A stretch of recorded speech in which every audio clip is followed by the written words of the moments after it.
Shine परिवार के आप सभी कस्टमर, सभी एसोसिएट, आप सभी को Rashid Naseem, chairman shine group का प्यार भरा नमस्कार।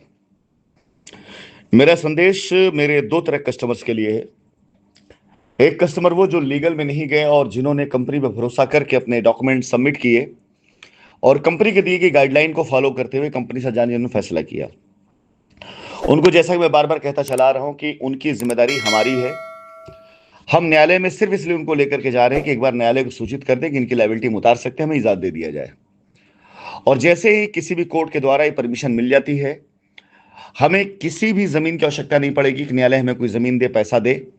हम अपने सामर्थ्य से अपने कस्टमर लायबिलिटी खत्म कर सकते हैं। सबसे पहले हमारे सारे कस्टमर जो लीगल में नहीं गए थे, वो सुरक्षित यहीं पर है कि उन्हें किसी प्रकार से ये सोचने की आवश्यकता नहीं है कि कंपनी की जमीन कोर्ट देगी या कैसे देगी, ऐसा कुछ नहीं है। आप बिल्कुल सुरक्षित हैं। कोर्ट में ले जाने के पीछे मेरा मकसद सिर्फ इतना सा था कि अब जो कुछ मैं करूंगा वो कानून की जानकारी में करूंगा। लेकिन इस बीच में ऐसे लोगों के पेट में दर्द होने शुरू हो गए जिन्होंने गलत तरीके से कंपनी में एफआईआरें करी हुई थी और बहुत सी चीजें जिन्होंने फैला रखी थी।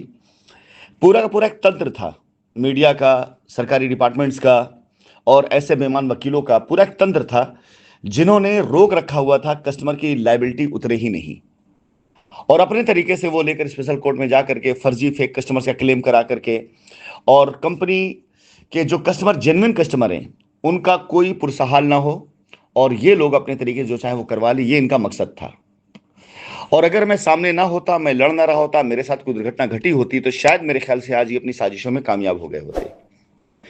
लेकिन इनकी बदकिस्मती इस बात की थी कि ऊपर वाले ने मुझको बचा के रखा हुआ था।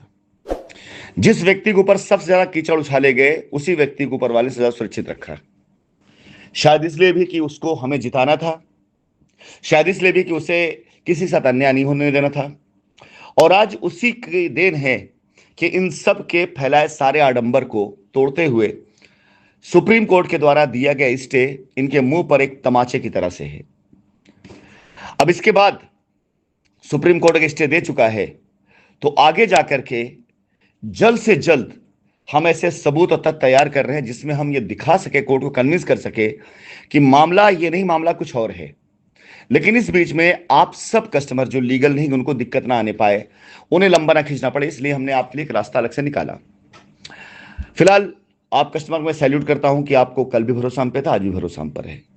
और आपने अभी आज इस तरह खबरें मुझे मिली कि दलाल वकील जिसके अपने खुद के कस्टमर्स, क्लाइंट के क्लेम डूब चुके हैं, बर्बाद हो चुके हैं उसके सारे कस्टमर, उनको धमका रहा है, धमकियां दे रहा है, कुत्ते की तरह दिन रात भौंक रहा है, रोज झूठी खबरें, कभी कुछ न्यूज डाल रहा है। लेकिन हम लोगों को उससे कोई मतलब, कोई लेना देना नहीं है, क्योंकि एक दिन ये अपनी मौत खुद ही मरेगा। ये इतना पागल हो चुका है, इतना फ्रस्ट्रेट हो चुका है कि एक दिन ये खुद ही अपनी दीवार पे सर मार करके मरेगा। और मैं अक्सर कहता हूं कि जब कोई आदमी मुझसे इस तरह का पंगा लेता है तो एक दिन वो पागलों की तरह गाना गाता है कि मैं राशिद राशिद चिल्लाऊंगा कुर्ता फाड़ के। तो ये हाल होगा इसका, एक दिन ये अपना सर फाड़ेगा, अपने कुर्ते फाड़ेगा। लेकिन फिलहाल उसे मेरा कोई रोल नहीं रहेगा, उसमें इसके कस्टमर ही इसकी जिंदगी जीना दूभर कर देंगे। लेकिन मैं आप सब लोगों को बताना चाहूंगा कि आज तक और अभी तक मैं ये मान के चल रहा था कि ये कुत्ते की तरह भौंक रहा है, इसकी तरफ कोई ध्यान देने की आवश्यकता नहीं है। लेकिन साथियों बता दूं कि खुद इसके ऊपर तकरीबन 6 से 7 एफआईआरें हैं, एक आध में चार्जशीट इसके ऊपर है, कुछ में जांच चल रही है, इसकी जमानत भी एक आध में निरस्त हो चुकी है और हाल फिलहाल में भी इसके ऊपर एक मुकदमा दायर हुआ है। यह बताने पीछे मकसद सिर्फ इतना सा है कि जितने कस्टमर इसके साथ में हैं वो इस बात को मान के चलें कि इस बंदे को अब आगे जाकर के कानूनी अड़चनों का सामना करना पड़ेगा।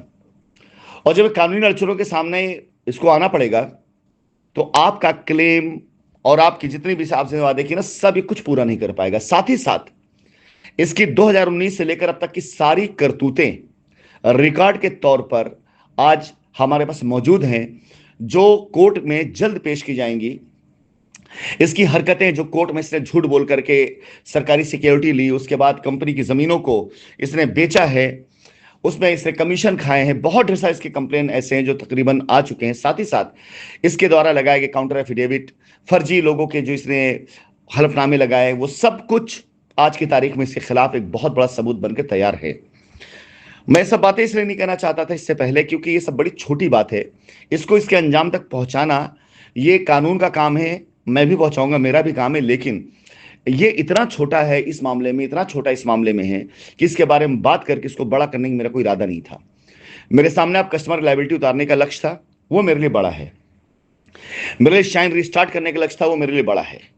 इन जैसे दो कौड़ी को उठाई गिरे टुटपुंजियों के बारे में बात करना भी मेरी शान के खिलाफ है। लेकिन फिर भी आज मुझे बात इसलिए करनी पड़ रही है क्योंकि आज इसने जो हरकत करी है, उस हरकत का नतीजा तो ये निकला कि ये जितने कस्टमर्स बात करेगा सब मैं पलट कॉल बैक करूंगा, सबके पास मेरी कॉल जाएगी, और कोई भी कस्टमर जरा भी अगर शंकित होगा मुझसे सवाल करे, उसके सवाल का मैं जवाब भी दूंगा।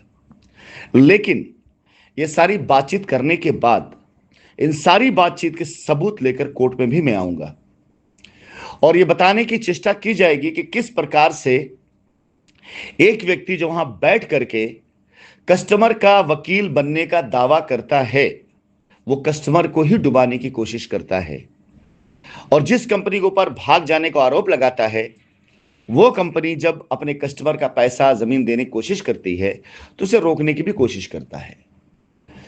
फिलहाल अब इलाहाबाद हाईकोर्ट का वो समय बीत चुका है, अब वो हमारे हाथ खुल चुके हैं।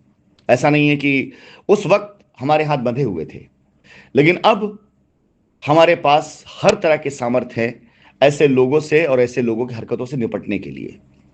सबसे पहले मैं कानून के दायरे में ही रह करके सारी चीजों को देखूंगा, और अगर पानी सर के ऊपर चला गया तो और भी इसके बहुत से रास्ते होते हैं, वो देखा जाएगा। फिलहाल आप कस्टमर से मेरा अनुरोध है, जिनके पास इसकी कॉल जा रही, इसकी आवाज को, इसकी बातचीत को रिकॉर्ड करके रखिए और शेयर करिए। और जो इसके कस्टमर हैं जो ऑलरेडी इसके साथ जा चुके हैं पहले लीगल में, वो अंजाम देखेंगे इस बात का कि ये जो लाइन है कि हम तो डूबेंगे सनम, तुम्हें भी ले डूबेंगे, ये गया, इसका अब बच पाना इम्पॉसिबल है।